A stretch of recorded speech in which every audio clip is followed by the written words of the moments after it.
하나님과 사람이 세상을 보는 관점이 얼마나 다른지 오늘은 살펴보기로 하겠습니다. 하나님은 모든 문제를 해결하실 수 있는 전능자입니다. 우리가 자녀들이 문제가 생겼을 때 부모가 그 일을 해결해 줄 수 있으면 어때요? 다 긍정적으로 봅니다. 그 아이는 실패했다고 얘기를 하는데 괜찮아, 해봐. 뒤에는 아빠가 해줄게 라고 얘기를 하지요. 우리 하나님이 그러신 분이라 말이죠. 그런데 사람은 자기 앞에 일어난 문제만 봅니다. 문제만 보고 대처하기 때문에 식견이나 사려가 좁은 것을 볼 수가 있어요. 사도 바울은 유대인들이 진리를 거절했기 때문에 구원에서 멀어지는 우둔함을 보였지만 그럼에도 하나님은 그들을 버리지 않았다라고 말을 하면서 그들에게 소망을 주고 있습니다. 엘리야는 바알과 아세라 선지자 850명과의 대결에서 아주 크게 승리를 했습니다. 그리고 백성들에게 하나님이 얼마나 위대한 분인지 그들에게 직접 보여주었어요. 승리를 축하하는 것처럼 가뭄으로 고통을 받던 땅에 비가 내리는 기적도 일어났습니다. 하지만 인간만사 세옹지마라는 말이 있는 것처럼 아합의 아내인 이세벨이 자기가 데리고 있는 바알과 아세라 선지자들이 다 처단당했다는 소식을 듣고 분노하기 시작을 했습니다. 그리고 엘리야를 찾아와라. 내가 그를 죽이겠다라고 한 거지요. 그러니까 엘리야의 입장에서 굉장히 위급한 상황을 맞이하게 된 것입니다. 이 소식을 들은 엘리야는 두려운 나머지 부엘살바에 사환을 하나 데리고 가서 너는 여기 있어. 내가 다녀올게 라고 얘기를 하면서 광야로 들어갑니다. 하룻길쯤 가서 로뎀나무에 앉았어요. 그러면서 엘리야가 기도하기를 하나님 나는 열조보다 못하니까 지금 내 생명을 취해 주시기를 원합니다 라는 기도를 드려요. 거짓 선지자들과 대결하면서 그렇게 당당했던 엘리야는 어디 있습니까? 그렇게 자신 있던 그 엘리야는 지금 어디 있어요? 자기 생명을 보존하기 위해서 도망 다니고 죽기를 강구하는 엘리야만 남아 있습니다. 우리들의 모습 아닙니까, 여러분? 엘리야가 지쳐서 잠이 들었을 때 천사가 그에게 여러 번 왔어요. 그러면서 어루만지면서 그에게 네가 지금 하나님이 원하시는 그 길까지 가지 못할까 봐 그러니까 일어나서 떡과 물을 먹어라 라고 얘기를 합니다. 엘리야가 천사가 준 떡과 물을 먹고 일어난 놀라운 기적이 일어났어요. 그 기적을 볼 때 엘리야가 호렙산까지 도착할 때까지 40주야를 아무것도 먹지 않았는데 괜찮았다는 것입니다. 우리가 성찬식을 하죠. 떡과 물을 마십니다. 그럴 때 우리에게 힘을 달라는 기도를 합니다. 성찬식을 하면서 하나님께서 우리에게 힘과 용기를 주시기를 원합니다. 세상을 이기기를 원합니다. 라는 기도를 하는 게 바로 이런 거란 말이에요. 예수 그리스도와 우리가 함께 할 때 여러분 세상의 떡과 물을 먹지 않아도 살 수 있습니다. 엘리야는 지금까지 사람의 능력으로 할 수 없는 기적을 행했기 때문에 하나님의 이름을 높인 자신이 굉장히 자랑스러웠을 것입니다. 하지만 그 기적을 본 사람들이 하나님과 자신을 인정하고 따르는 것이 아니라 지금 생명을 위협하고 있어요. 자, 여러분 한번 생각을 해봅시다. 제가 목회를 했어요. 그래서 여러분들에게 정말 사랑을 주고 최선을 다해서 말씀을 가르쳤다고 생각을 했습니다. 그런데 갑자기 저를 공격을 했어요. 그럼 어때요? 좌절하는 거예요. 그러면 말씀을 전하고 은사를 하고 사람들에게 사랑을 베풀던 그 사람은 어디 있습니까? 하나님의 능력은 그대로 있는데 사람의 입장에서 움직이는 거예요. 항상 사람들은. 지금 엘리야가 그렇단 말이죠. 이 현실을 감당하기가 너무 힘든 거예요. 그래서 내가 어찌하여 여기 있느냐라고 물어보시는 하나님께 엘리야가 이런 대답을 합니다. 내가 만군의 하나님 여호와를 위하여 열심히 특심하오니 나는 하나님을 위해서 정말 열심히 일했거든요. 나는 정말 내 모든 걸 바쳐서 하나님을 위해서 일했어요 라고 말하는 거지요. 이는 이스라엘 자손이 주의 언약을 버리고 주의 단을 헐며 칼로 주의 선지자들을 죽였음이오며 오직 나만 남았건을 저희가 내 생명을 찾아 취하려고 합니다 라는 대답을 해요. 내가 이렇게 열심히 했는데 하나님께서 왜 나를 도와주시지 않으십니까? 라는 얘기예요. 엘리야는 하나님께 자신은 유별나게 열심히 일했다고 말하고 있습니다. 다 우리들이 하는 얘기죠. 아니 내가 그렇게 교회 가서 청소를 하고 내가 그렇게 기도를 열심히 했는데 어떻게 이럴 수가 있어? 이게 다 우리들이라 말이에요. 그런데 이스라엘 백성이 자신이 열심히 했던 그 열심을 칭찬하기는커녕 주의 언약을 버리고 제단을 헐고 선지자들을 죽였습니다 라고 불평하고 있습니다. 기적을 본 백성들이 하나님의 이름을 부를 줄 알았어요. 어때요? 말씀을 열심히 가르치면 성도들이 다 변화받아서 정말 목회자처럼 그렇게 살아낼 줄 알았단 말이죠. 그런데 이세벨과 하나가 되어서 세상과 하나가 되어서 자기를 죽이려는 이 상황이 이해가 되지 않았던 것입니다. 이것이 바로 성도들이 빠지기 쉬운 교만이라는 함정입니다. 엘리야가 850명을 상대를 해서 승리를 했고 가뭄의 단비를 내린 것은 자기의 능력이 아닙니다. 자, 하나님의 말씀을 전하는 목회자들은 자기의 말씀이 아니라 말이죠. 하나님이 맡겨준 것을 그대로 전하는 거예요. 엘리야는 하나님이 주신 능력을 가지고 그대로 행한 것입니다. 그런데 하나님의 은혜라는 것을 잊고 만 거죠. 엘리야가 무슨 능력이 있어서 이런 기적을 베풀 수가 있겠어요? 하지만 그는 하나님의 언약과 계획과 뜻을 알지 못하는 어린아이처럼 그런 약한 신앙을 가졌습니다. 제가 이 설교를 쓰면서 이런 생각을 했어요. 나중에 엘리야를 만나면 너는 뭐 그렇게까지 나를 그렇게 하니 이러지 않을까라는 생각을 했어요. 오늘 엘리야를 낱낱이 한번 파헤쳐 보고자 합니다. 자신의 열심만 봤단 말이죠. 여러분, 저는 그런 생각을 해요. 내가 사랑을 줬어요? 그러면 상대가 그걸 사랑이라고 느껴야만 사랑입니다. 내가 좋아하는 대로 움직이면 안 된단 말이죠. 지금 어때요? 하나님이 그래 너 열심히 했어. 그런데 너 정말 거듭났네 라고 말을 해야 엘리야가 거듭난 거예요. 근데 내 열심이 특심하오며 라고 얘기를 합니다. 그런데 그 열심을 인정받지 못하니까 낙심한 거죠. 물론 누구나 엘리야처럼 담대하게 이렇게 사명을 감당할 수 있는 사람은 많지 않습니다. 제가 이렇게 얘기했다고 여러분이 오늘부터 엘리야 별거 아니네 이렇게 하면 안 돼요. 이렇게 할 수 있는 사람은 많지 않아요. 아방 앞에서 하늘에서 불을 내리고 바알과 아세라 선지자 850명을 처단하고 기도를 통해서 비를 내린 후에 이 사람이 한 그 성경 여러분 읽어보셨어요? 뭐라고 얘기를 하냐면 여호와의 능력을 힘입어 마차를 타고 가는 앞에서 뛰어가는 것입니다. 멋있지 않습니까? 이걸 누가 하냐 말이에요. 이런 아주 놀라운 능력을 가졌어요. 하지만 이 모든 것은 이스라엘을 구원하고자 일하시는 하나님의 계획입니다. 하나님께서 저에게 말씀을 읽게 하시고 말씀을 전하게 하시는 것은 저를 위해서가 아니라 그 말씀을 듣는 여러분을 위해서 하신 하나님의 계획이라 말이죠.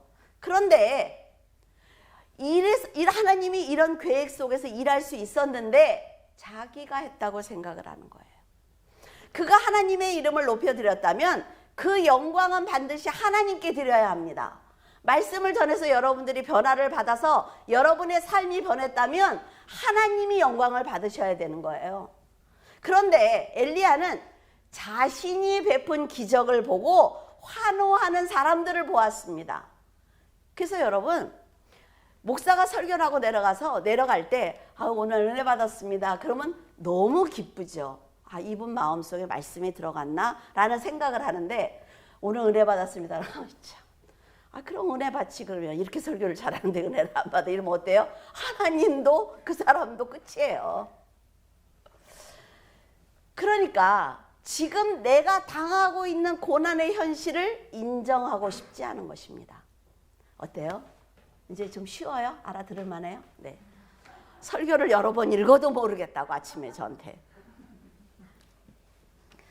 열왕기상 19장 11절에서 12절 여호와께서 이르시되 너는 나가서 여호와 앞에서 산에 서라 하시더니 여호와께서 지나가시는데 여호와 앞에 크고 강한 바람이 산을 가르고 바위를 부수나 바람 가운데 여호와께서 계시지 아니하며.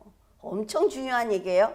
바람 후에 지진이 있으나 지진 가운데서도 여호와께서 계시지 아니하며, 또 지진 후에 불이 있으나 불 가운데도 여호와께서 계시지 아니하더니 불 후에 뭐가 있어요? 세미한 소리가 있더라. 정말 얼마나 멋있는 말인지 몰라요, 이 말이. 이와 같은 기적은 엘리야가 아까 그 10절에서 내가 열심히 일했습니다 라고 말을 했지요. 그 다음에 일어난 거예요. 내가 이렇게 열심히 했습니다. 그런데 나만 남았거든요. 그러니까 하나님이 일어나서 저 산 앞에 가서 서. 그리고 이런 놀라운 일을 행하시는 거예요. 그런데 엘리야가 지금 이렇게 하나님이 행하신 기적을 보고 하나님의 능력을 보고도 14절에 똑같은 말을 합니다. 10절하고 14절은요 완전히 다른 사람이어야 되거든요. 근데 10절에 내가 이게 열심히 했는데 나만 남았어요. 그러니까 하나님이 그래? 그리고 이런 기적을 보여줬어요. 그걸 보고 난 다음에 똑같은 말을 한단 말이죠. 그러니까 뭐예요? 자신의 생각을 바꾸지 않는 것입니다. 아무리 말씀을 들어도 자기의 생각을 버리지 않는단 말이죠. 이게 우리 아닙니까? 하나님이 여러분의 삶 속에 많은 기적과 이적을 행하시고 말씀을 듣게 하셔도 똑같이 산단 말이에요. 똑같이. 이세벨이 엘리야가 베푼 기적을 보고도 어때요? 그를 죽이려고 찾지요. 850명이 죽었다고 하면 이세벨이 듣고 하나님의 능력이 뭐지? 너무 알고 싶다. 그 하나님을 만나고 싶다. 이래야 되는 거잖아요. 그런데 내 사람을 죽였어? 가만 안 둬. 그러니까 지금 이세벨과 엘리야가 똑같은 것입니다. 그래도 그 사람은 나쁜 사람이잖아요. 이 사람은 착한 사람이잖아요. 이렇게 말하면 안 된다니까요. 하나님이 보실 땐 똑같은 인간이에요. 내가 그렇게까지 했는데 안 변한다고? 알고 지은 죄가 더 크다라고 말씀하시는 거죠. 하나님께서는 이스라엘이 하나님의 언약을 버리고 주의 단을 헐고 칼로 주의 선지자를 죽였다는 것을 아십니다. 그런데 엘리야에게 그러면 내가 대신 해줄게. 내가 걔네들 가만두지 않을 거야. 내가 저주해 줄게 라고 하시지 않았습니다. 그 대신에 그에게 강한 바람으로 산을 가르고 바위를 부수며 지진을 보게 하셨고 지진 후에 불을 보게 하셨어요. 하나님은 왜 엘리야가 원하는 대로 심판하시지 않을까요? 하나님이 계시지 않는 강한 바람과 지진과 불을 왜 그에게 보여주셨을까요? 하나님이 계시지 않는단 말이죠. 그리고 마지막에 세미한 소리로 엘리야에게 무슨 말씀을 하셨을까요? 여러분 이거요 논문감입니다. 왜?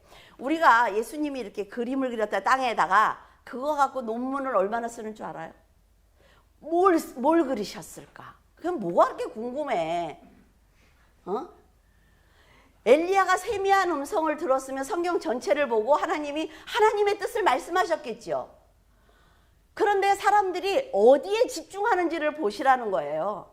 그분들을 뭐라는 게 아니라 이 사건에서 알 수 있는 것처럼 하나님과 엘리야가 보는 관점이 다르기 때문에 성도들이 세상보다 높은 차원에서 모든 세상을 보고 판단하기를 원하시는 것입니다. 하나님께서는 인간적인 감정보다 더 높은 수준에서 하나님이 어떻게 일하시는지 엘리야가 알기를 원하셨던 것입니다. 그러니까 자 말씀으로 거듭난 이성이 감정을 이기도록 훈련하고 계시는 거예요. 우리 사람들이, 일반적인 사람들이 보면 이성적인 사람이 있습니다. 그러면 어때요? 고집스러워요. 자기의 자존심을 버리지 않습니다. 이성으로 판단하면 옳아 보이지요. 그러나 그것이 옳은 것인지 잘 생각해야 된단 말이죠. 그런데 말씀으로 거듭난 이성은 굉장히 중요한 것입니다, 여러분. 하나님의 말씀으로 내 이성이 깨어졌어요. 그래서 하나님이 주신 그 지식을 가지고 다시 세상을 바라보면 다르다 말이죠. 이스라엘의 구원이 무엇보다 중요하지만 그 일을 감당해야 되는 엘리야가 하나님과 구원을 바라보는 관점이 더 중요하셨던 것입니다. 여러분들이 말씀을 알고 똑똑해요. 세상에서도 공부도 많이 하고 세상에서 높은 지위를 갖고 있어요. 하나님이 보실 때는 정말 사용하고 싶겠죠. 그런데 그대로는 안 된단 말이에요. 그대로는. 왜? 더 많은 사람들에게 상처를 주거든요. 자기의 생각을 버리지 않으면 더 많은 사람을 넘어뜨릴 수가 있어요. 하나님이 사용하실 수가 없는 겁니다. 그래서 말씀으로 거듭난 이성을 가질 때 하나님께서는 어느 곳에 세워도 자랑스러워하세요. 하나님은 표적이나 기적과 이적을 통해 뜻을 전하시는 것이 아닙니다. 그건 현상이에요. 하나님의 본질, 그러니까 세미한 음성, 그 음성을 통해서, 말씀을 통해서 일하시는 분이에요. 그런데 우리는 어떻습니까? 거기에 무슨 일이 있대? 와 몰려가요. 그렇죠? 세미한 음성을 가지고 일하시는 분이기 때문에 우리가 그 세미한 음성을 들을 귀가 없으면 일할 수 없습니다. 선지자가 능력을 가지면 기적을 행할 수가 있어요. 우리 교회에서도 기적이 많이 일어났습니다. 여러분들이 너무 자주 일어나니까 별 생각이 없는지 모르지만 놀라운 기적들이 많이 일어났단 말이죠. 그런데 그 기적만 보면 세미한 말씀을 들을 수 없습니다. 깨닫지 못한단 말이죠. 10가지 재앙을 보고도 깨닫지 못한 바로왕이 있습니다. 자기 눈앞에서 벌어졌지요.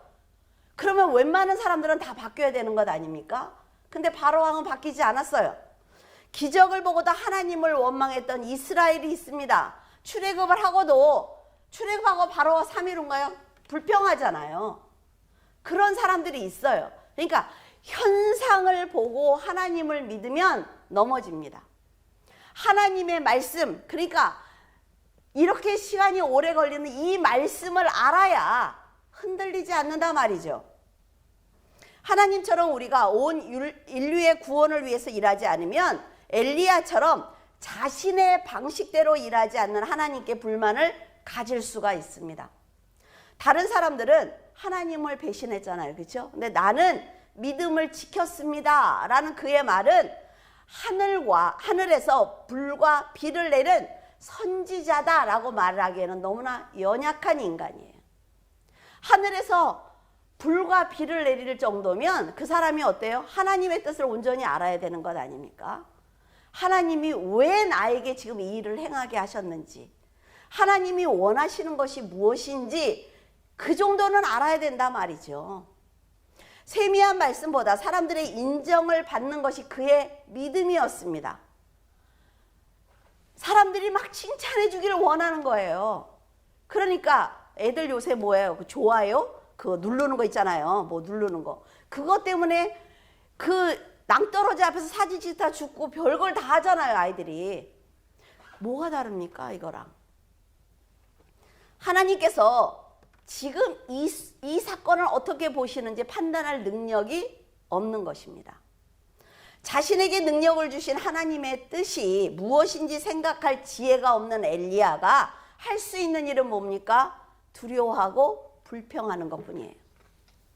그는 하나님께서 왜 악한 자들을 심판하지 않습니까? 라고 불평하고 있습니다. 하나님이 하신 것을 볼 때 하나님은 이런 엘리야의 생각을 바꾸는 것이 우선이다 라는 생각을 하신 것입니다. 왜? 여러분들에게 늘 얘기하잖아요. 세상 사람들은 그냥 두라니까. 그 사람들은 변하지 않습니다, 여러분. 내가 변해야지 그 사람들은 변하지 않는단 말이죠. 그 사람들을 변화시키려고 나도 같은 행동을 하면 끝이에요. 엘리야가 행한 이 기적이 그의 것이 아니라는 것을 알려주기 위해서 강한 바람과 지진과 불을 보여주셨지만 하나님은 그곳에 계시지 않았습니다. 현상만 보는 엘리야는 하나님의 세미한 음성에 귀를 기울이지 않았어요. 믿음을 지켰던 사람들은 모두 죽었고 이제 자신만 남았으니까 차라리 죽여달라는 엘리야에게 여호와께서는 이렇게 말씀을 하십니다. 열왕기상 19장 17절에서 18절 네가 세운 하사엘의 칼을 피하는 자를 예후가 죽일 것이고 네가 세운 예후의 칼을 피하는 자를 엘리사가 죽이리라. 그러나 내가 이스라엘 가운데 7,000명을 남기리니 다 바알에게 무릎을 꿇지 아니하고 다 바알에게 입맞추지 아니한 너와 같은 자다 라고 말씀을 하세요. 너만 남았다고? 그렇지 않아. 정말 하사엘과 예후와 엘리사가 다 사람을 지금 죽이는 그 무서운 상황에서 오직 바알만 바라보는 7,000명이 있어. 내 사람이 너와 같은 내 사람이 7,000명이 있어. 그러니까 뭐예요? 교만하지 마. 너 혼자 이랬다고 말하지 마. 라는 얘기예요. 이렇게 큰 일을 감당하는 엘리야가 4절에 믿음의 사람들이 다 죽었으니 나도 죽여달라고 한 그의 마음이 어떤 마음이었을까 한번 생각을 해보았어요. 감히 전능하신 하나님께 내가 이만큼 사명을 감당했으면 됐지. 나보고 더 하라고요? 그런데 좋은 환경을 만들어주지 않고 이렇게 죽음을 당할까 봐 쫓겨다니는 이런 상황을 나한테 주시면서 나보고 더 일하라고요? 아니요. 저는 그만하겠습니다. 저는 이 4절을 읽고 제가 얼마나 회개를 했는지 몰라요. 제가 내년부터 만 나이로 한대요. 우리나라가. 그래서 제가 다른 사람들은 막 애들은 젊어졌다고 좋아하는데 저는 그러면 70이 아직 모르는 거 아니야? 그러면 더 내려간 거 아니야? 제가 첫 마디가 그거였거든요. 뭐야? 이해가 되시죠?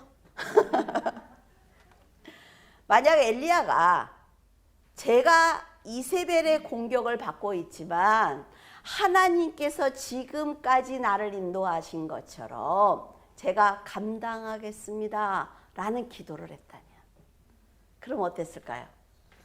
그의 믿음은 회복되었을 것입니다. 하지만 그는 자신이 연약하다는 걸 감춰요. 자기가 기적을 베푼 것만 생각을 하지요. 다른 사람들은 다 떠나지만 그래도 나는 열심히 일했기 때문에 살아남았습니다. 이렇게 자신만 보는 엘리야에게 너는 혼자 남은 것처럼 생각하지만 하사엘의 칼을 피하는 자를 예후가 죽이고 근데 하사엘과 예후를 누가 세워요? 엘리야가 세웁니다. 그리고 예후의 칼을 피하는 자를 엘리사가 죽이죠. 엘리사를 누가 세워요? 엘리야가 세워요.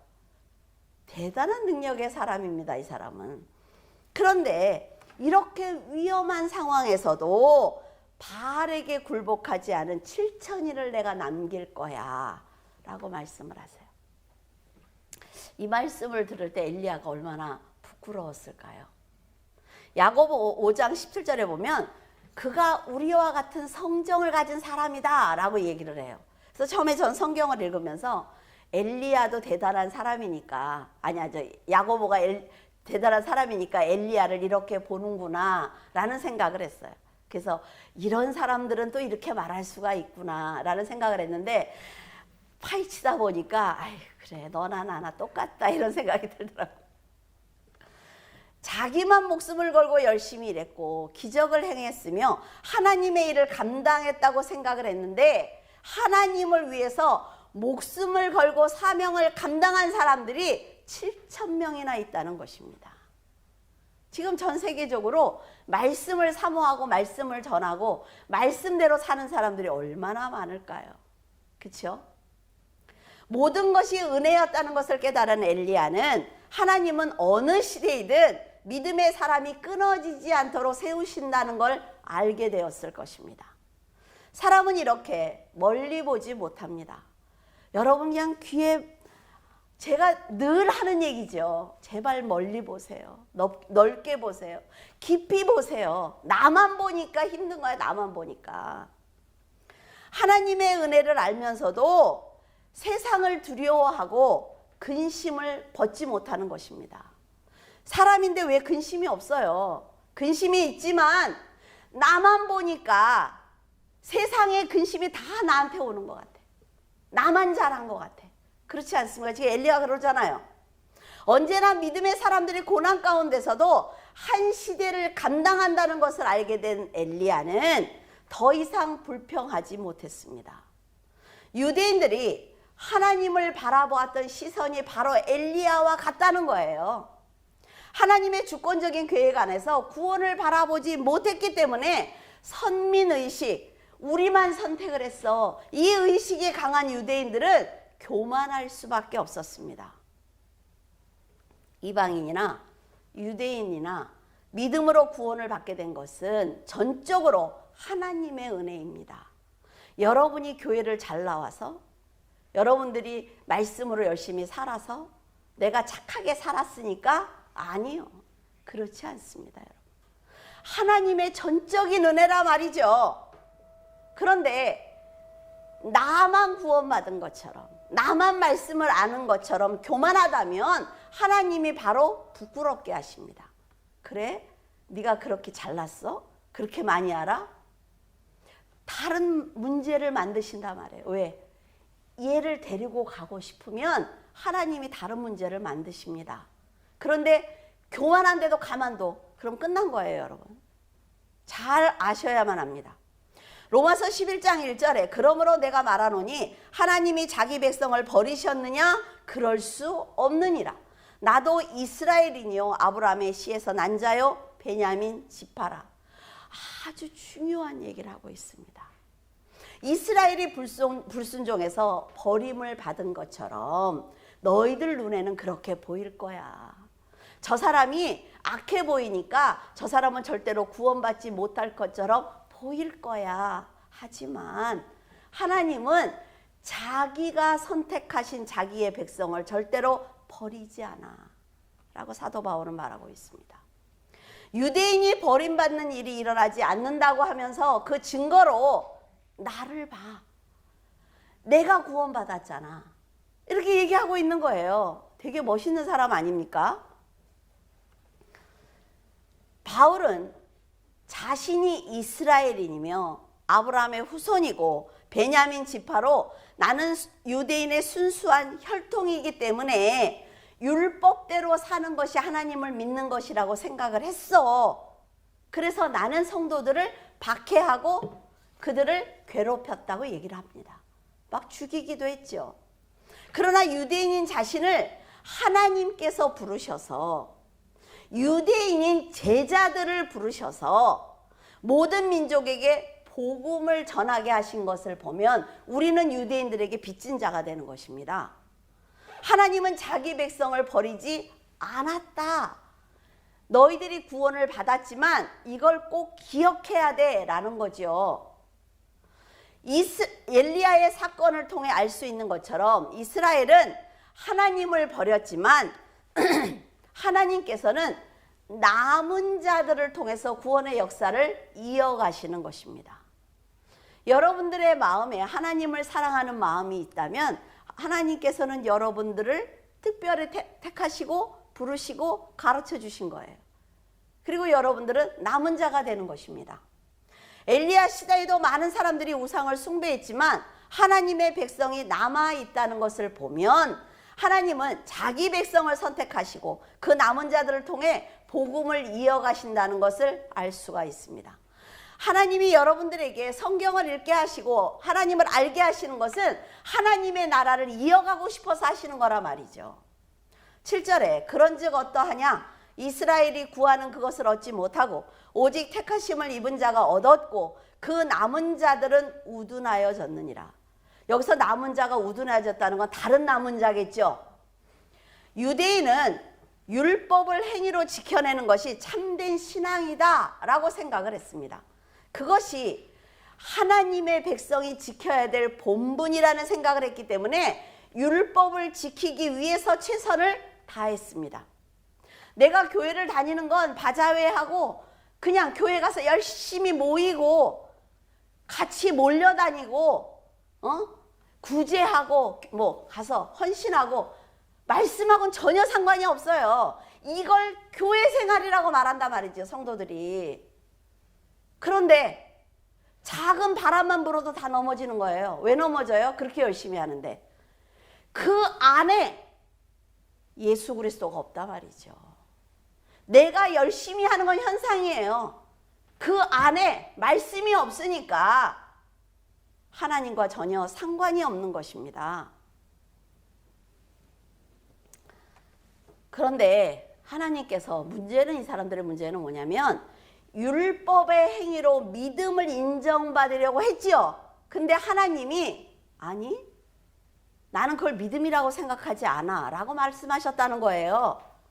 사람들이 율법의 행위로 열심을 다하고 있을 때 하나님께서는 남은 자들에게 말씀을 가르치셨어요. 얼마나 중요한 얘기인지 모릅니다, 여러분. 말씀을 먼저 배우고 말씀을 알면 그 말씀을 통해서 바위도 깨지고 불도 내리는 거예요. 그런데 이게 먼저면 이거는 절대로 그 안으로 들어가지 않습니다. 말씀과 상관없이 자신의 의를 위해 산 사람들은 우둔해졌습니다. 우둔하다는 것은 하나님의 말씀과 부름에 대해서 전혀 반응을 보이지 않는 거예요. 똑같이 말씀을 들어도 딱 나가면서 나한테 뭘 했는지 하나도 모르겠어. 나는 그냥 교회에 가면 그냥 듣기만 하지 나는 집에 오면 다 잊어버려. 자랑이에요? 자랑 아니에요? 그런데 겸손하다고 그렇게 말씀들을 하신단 말이죠. 나는 도대체 모르겠어. 아니요. 알 수 있습니다. 왜? 모세가 120세까지도 초롱초롱했잖아요. 우리 아직도 멀었어. 반을 더 살아야 돼. 그 사람처럼 살을 내면. 성경은 이런 사람들의 마음이요 완악하다라고 말하고 있습니다. 뭐예요? 깨어지지 않은 이성을 가진 자들이에요. 나는 그래도 세상에서 인정을 받는다고 말하는 사람들입니다. 하나님의 세미한 음성에 귀를 기울이지 않으면 말씀을 듣지 못하는 심령은 완악해질 수밖에 없습니다, 여러분. 자, 찰흙이 있어요. 찰흙을 여러분의 심령이라고 생각을 해보세요. 찰흙을 어때요? 그냥 햇빛에다 놔두면 딱딱해지죠. 그거를 아무것도 할 수가 없어요. 그게 완악함입니다, 여러분. 화인 맞은 심령이에요. 근데 찰흙도 만지면서 계속 물을 넣어주면 어때요? 말랑말랑해져요. 계속 갖고 놀 수 있어요. 그게 말씀이라 말이에요. 말씀. 이런 사람은요 말씀을 들어도 전혀 반응하지 않기 때문에 들려도 듣지 못합니다. 그리고 보여도 보지 못해요.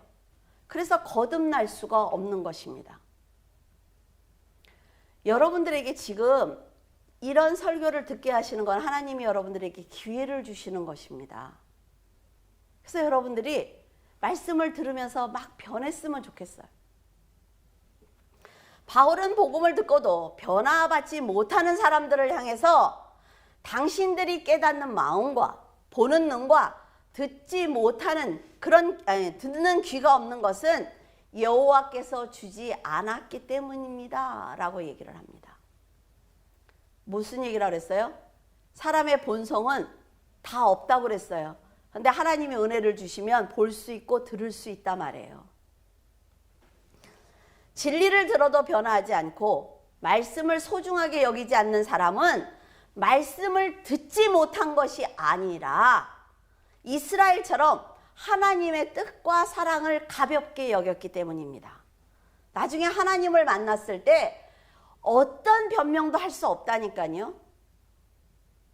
성도가 은혜를 당연하게 여기면 엘리야처럼 교만한 사람이 될 수가 있습니다. 성도들이 실족하는 큰 이유 중에 하나는 받은 복을 내 걸로 삼는 거예요. 여러분 아주 이거 다 알지요. 내가 지금 누리는 복을 내가 했다고 생각한단 말이에요. 내 거라고 얘기한다는 거죠. 그래서 더 이상 감사하지 않습니다. 더 욕심을 부리는 거예요. 이건요 여러분 멸망으로 가는 길입니다. 하나님의 말씀이 자신의 생명을 살리는 양식이라고 믿지 않으면 사탄의 공격을 방어할 수가 없습니다. 그래서 넘어지고 마는 거예요. 지금 우크라이나에 어때요? 그 우방들이 계속 무기를 보내주고 있어요. 그러면 그걸 말씀에 빗대어 보자고요. 몰리고 있어요. 몰리고 있는데 여러분들이 알고 있는 하나님의 은혜, 말씀, 하나님의 사랑이 계속 공급이 되면 버텨낼 수 있습니다. 말씀이 성도들의 중심에 굳건히 서 있어야만 완악한 마음이 들 때마다 돌이킬 수 있단 말이죠. 사람이요 여러분 실수할 수 있습니다. 잘못 행할 수 있어요. 완악해질 수 있습니다. 그런데 예수 그리스도로 다시 돌이키면 하나님께서 용서하십니다. 선한 양심으로 빛과 어두움을 판단할 수 있습니다. 이런 사람들은. 사람이 실수하지 않는 사람이 어디 있습니까? 죄짓지 않는 사람들이 어디 있어요? 손가락질 하지 말라 말이죠. 나도 할 수 있다라는 생각을 가지고 하나님 앞에 회개하면 하나님이 환경을 바꿔주세요. 여러분들 절대로 다른 사람을 비판하고 판단하지 마세요. 그냥 나는 항상 그런 생각을 하세요. 나는 지금 잘하고 있나? 나는 9절에서 10절 또 다윗이 이르되 그들의 밥상에 올무와 덫과 거치는 것과 보응이 되게 하시옵고 그들의 눈은 흐려보지 못하고 그들의 등은 항상 굽게 하옵소서 하였느니라.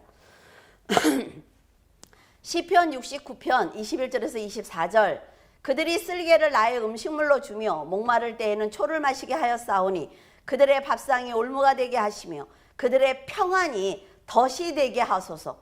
그들의 눈이 어두워 보지 못하게 하시며 그들의 허리가 항상 떨리게 하소서. 주의 분노를 그들의 위에 부으시며 주의 맹렬하신 노가 그들에게 미치게 하소서.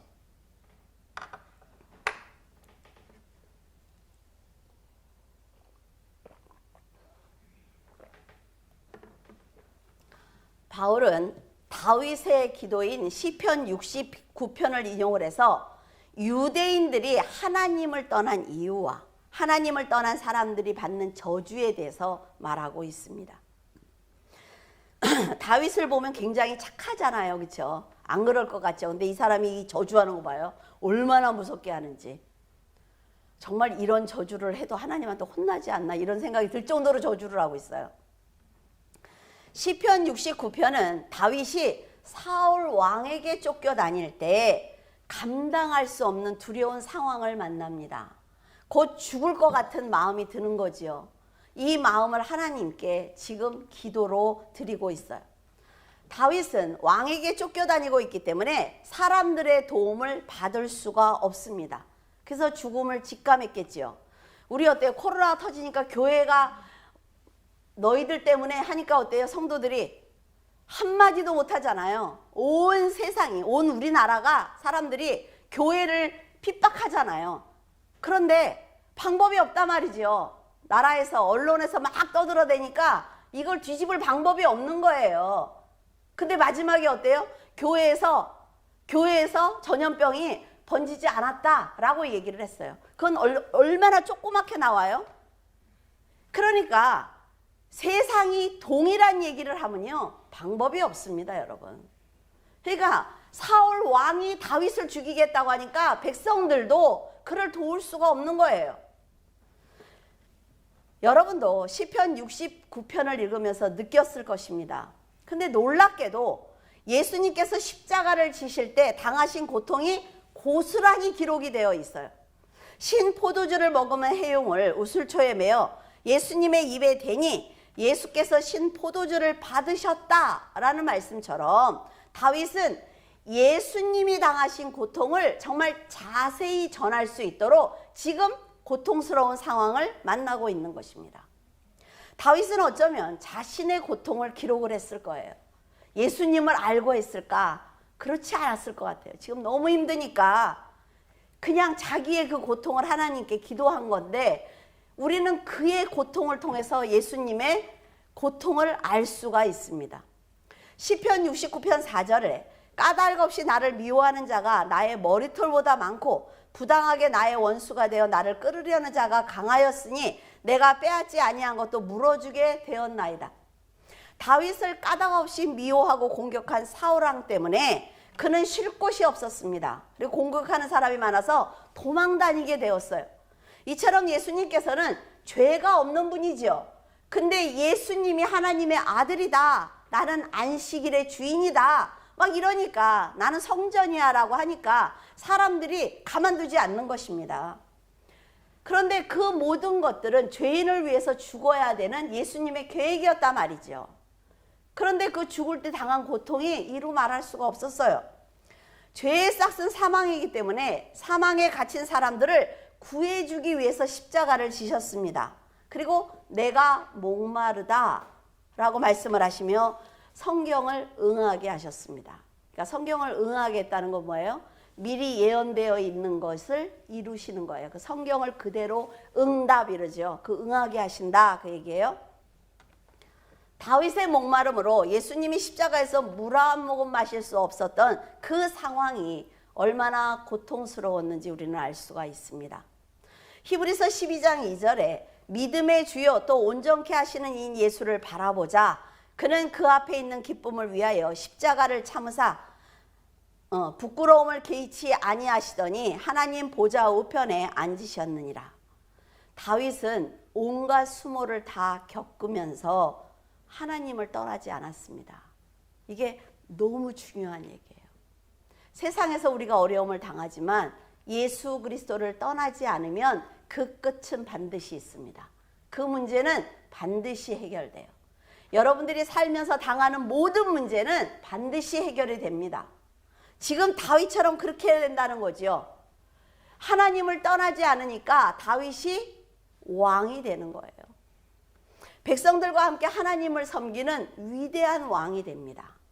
예수님은 죄인들을 위해서 악한 자들의 조롱을 부끄러워하시지 않습니다. 그리고 싫어하시지 않았어요. 왜? 그의 모든 과정이니까. 예수님의 인내와 사랑이 죄인들의 구원을 성취하시며 모든 성경을 응하게 하셨습니다. 사도 바울은 다윗의 기도를 인용을 하면서 유대인들이 얼마나 어리석고 우매한 사람들인지 알려주고 있는 것입니다.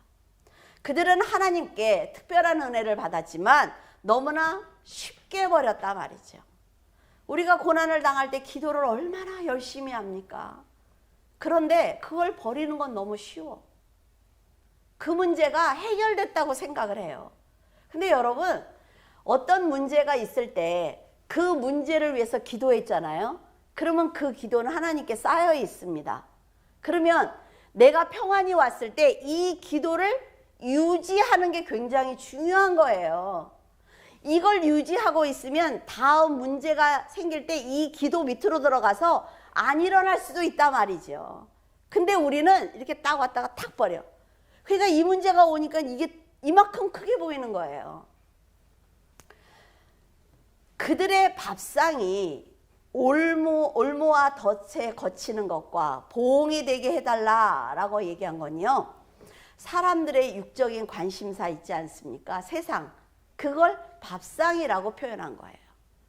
그 밥상을 위해서 그리스도를 버린 그들의 선택이 멸망을 자초하는 불행과 덫이 되게 해달라고 기도하고 있습니다. 저주하고 있는 거죠. 하나님의 말씀을 우선으로 알고 살아가야 하는 성도들이 세상을 쫓으면서 하나님을 떠나는 것이 바로 사망의 덫이며 올무입니다. 사실 사도 바울이 세상을 저주할 필요도 솔직히 없습니다. 뭐라 그랬어요? 세상 그냥 놔두라 그랬죠. 세상을 보면서 저주할 필요가 없다는 거예요. 왜? 그들은 그 본성대로 살면 그 자체로 사망입니다. 하나님이 보실 때 올무의 덫에 걸린 거예요. 우리가 거기서 빼내주려고 전도를 하는 거지 그들을 미워할 필요도 없다는 것입니다. 성도들이 받는 복과 세상의 복이 다르다는 걸 알아야 된다 말이죠. 세상에서 열심히 살면 여러분 어때요? 한번 생각을 해봤어요. 뭘 예로 들어드릴까? 자, 골프를 친다고 해봐요. 요새 골프가 막 그러니까 전 칠지 몰라요 아직. 이렇게 들어서 딱 스윙을 했어요. 한 2번 집에서 후두르고 나가는 사람하고 집에서 5,000번, 6,000번 스윙 연습한 사람하고요. 폼이 다릅니다. 볼을 맞히는 폼이 다르다고요. 아이고, 골프도 안 하면서 뭘 어떻게 알아요? 알아요. 그래서 폼 연습을 열심히 한 사람은요, 그 폼이 흩어지지 않습니다. 흐트러지지 않아요. 그러니까 세상 일은 그 분야에서 최선을 다하면 성공합니다.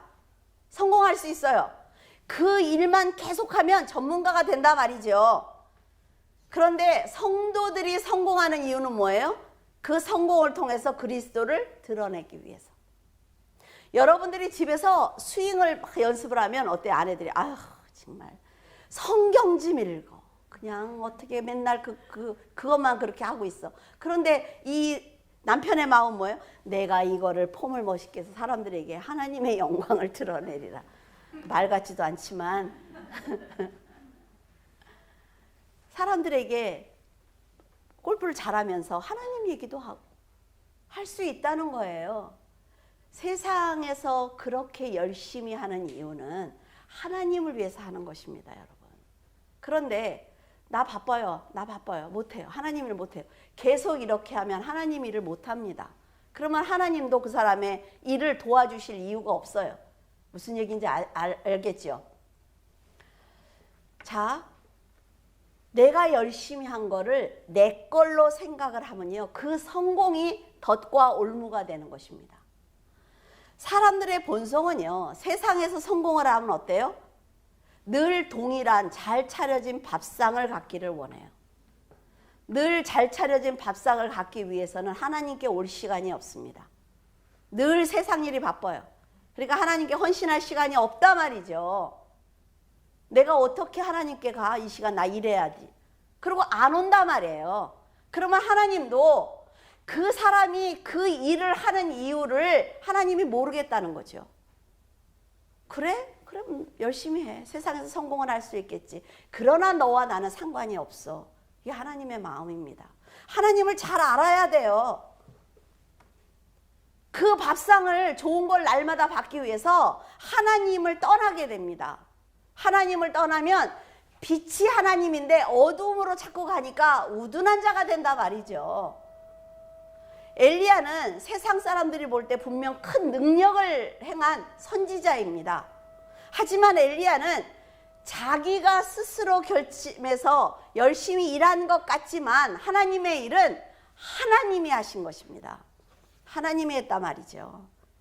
하나님은 그에게 이 사실을 알려주고 싶었던 거예요. 이 사실을 엘리야가 알았다면 자신처럼 연약한 자를 택하시고 부르셔서 말씀을 알게 하시고 헌신하도록 하신 하나님께 깊이 감사를 드렸을 거예요. 그러나 엘리야는 지금 어때요? 그러지 않는다 말이죠. 내가 했습니다. 내가 열심히 했어요. 내가 얼마나 열심히 했으면 다 죽었는데 나만 살았겠어요? 자신도 우둔한 자였으며 혼미한 심령과 보지 못할 눈과 듣지 못할 귀를 가진 자였지만 하나님의 은혜로 여기까지 왔습니다. 라는 고백을 해야죠. 그렇지 않습니까? 그런 고백을 하면서 하나님 앞에 하나님이 얼마나 지혜로운 분인 줄 알아요? 왜 그 하나님 앞에 하나님이 가진 그 능력을 왜 이렇게 애들이 왜 이렇게 사탕을 넣으면 살감살감 빼먹죠 이렇게. 왜 그걸 못하냐는 거죠. 하나님은 막 하나님이 너무 좋아요. 그러면 하나님이 막 신나가지고 하시는 분인데 왜 그걸 안 하느냐는 거예요. 그리고 왜 맨날 고민하고 징징거리고 있어? 자, 하나님께서는 어려운 상황을 만났을 때 믿음의 사람을 만나게 하십니다. 정말 하나님이 최고예요. 하나님밖에 없어요. 이러면 믿음의 사람을 데려다가 동역자로 세워주세요. 엘리야는 지금 그런 은혜를 받지 못했죠. 왜 그래요? 불평해서. 각처에서 하나님의 일을 감당하는 사람들이 어떻게 헌신하는지, 어떻게 충성하는지 보여주셨을 거예요. 너만 하는 것 아니야. 쟤 좀 봐. 쟤도 지금 저렇게 하고 있지. 그러니까 너 할 수 있겠지. 라는 용기를 주신다는 거죠. 부족한 자신을 보지 못하면 엘리야처럼 죽여달라는 기도를 해요. 그래서 저도 이런 기도 안 하기로 했어요. 죽여달라는 기도. 하나님 다 했습니다. 하는 거 다 한 것 같아요. 얼마나 교만하고 건방져. 뭘 했다고. 그렇죠? 여러분은 지금 어떤 삶을 살고 있습니까? 세상에서 잘 나가요? 어때요? 우리 이장경 집사님이 차를 탁 빼왔어. 어때요? 막 어깨가 막. 남들은 근데 다 있어, 그 차가. 문제는 다 있어.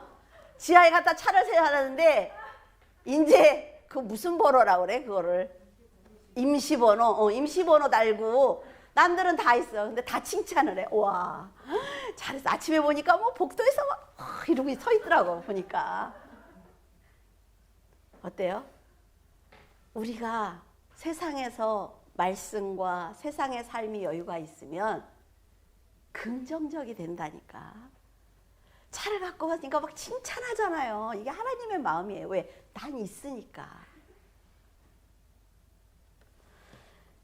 지금 여러분이 만나는 세상의 문제를 어떤 관점에서 바라보고 계십니까? 이 문제를요, 밑에서 보면요, 실패합니다. 세상의 회사 일도 다 마찬가지예요. 사람을 대하는 것도 마찬가지예요. 그 문제 위에서 바라봐야 이 문제가 보여요. 사람도 이 사람을 상대하고 싶을 때 이 위에서 바라봐야 이 사람이 무슨 생각을 하고 있는지, 지금 이 사람이 무슨 말을 나한테 던질 것인지 알 수가 있습니다. 그래야 방어를 하죠. 밑에서 보면 진다니까. 여러분은 세상을 향해 복음을 전하면서 가난하고 연약한 자들이 하나님의 나라에 들어갈 수 있도록 여러분 복음을 전하고 계십니까? 사도 바울은 자기 백성을 버리지 않는 하나님의 사랑을 알고 싶거든 죄인의 괴수인 나를 봐라 라고 말하고 있어요. 여러분들이 얼마나 지혜로운지 알고 싶거든 집에서 밥만 해던 이 아줌마가 지금 여기 서서 복음을 전하고 있다니까. 다 할 수 있다는 거예요. 다. 여러분도 자신이 구원을 받은 것을 은혜라고 자랑하기를 바랍니다. 그리고 부족하지만 하나님의 택하심을 따라 남은 자가 바로 나야. 세상에 나가서 나는 당신보다는 부족하지만 하나님께서 특별히 나를 선택해서 남은 자로, 나중에 천국에 들어갈 자로 나를 부르셨는데 아느냐고. 그 정도의 말은 해야 되는 것 아닙니까? 그건 교만이 아니에요. 여러분, 부디 하나님의 택하신 남은 자로 남아있기를 바랍니다. 여러분이 아무리 죽도록 헌신한다고 해도 하나님의 은혜가 아니면 절대로 하나님의 나라에 들어갈 수 없습니다. 하나님께서 자기 백성을 버리지 않는 것처럼 하나님의 이름을 부르는 여러분을 절대로 놓지 않습니다. 누구를? 하나님의 이름을 부르는 자. 은혜가 은혜게 되게 하는 남은 자가 될 때 여러분의 전도를 통해서 가난한 심령을 말씀으로 채우게 하실 것이며 여러분의 믿음이 땅끝까지 전해질 수 있도록 축복하실 것입니다. 기도하겠습니다. 어리석고 우둔한 자에게 지혜와 명철을 주셔서 하나님의 자녀로 만들어 주시니 감사드립니다. 먼지만도 못한 저희들을 부르셔서 거룩하신 하나님의 말씀을 맡기시고 입을 열어 복음을 전하게 하시니 감사합니다. 저희들도 하나님의 뜻대로 살기를 원합니다. 주님, 저희들에게 뜨거운 열정과 사랑을 주셔서 말씀을 전할 때 능력이 나타나게 도와주시옵소서. 지금도 말씀에 갈급한 심령들이 있는 줄로 아오니 저희들에게 복음을 전할 수 있는 믿음을 주시옵소서. 엘리야를 보면서 놀라운 기적을 행하는 거룩한 사람이라는 생각만 했습니다. 그러나 그도 저희들과 같은 성정을 가진 사람이라는 것을 알게 되자 하나님이 사랑과 능력이 얼마나 크신 분인지 깨닫게 되었습니다. 엘리야가 큰일을 행할 수 있었던 것처럼 저희들도 행하기를 원합니다. 의심 없는 믿음과 진실된 말씀으로 세상을 향해 복음을 전하게 하시고 하나님의 크신 사랑과 칭찬을 받게 하여 주시옵소서.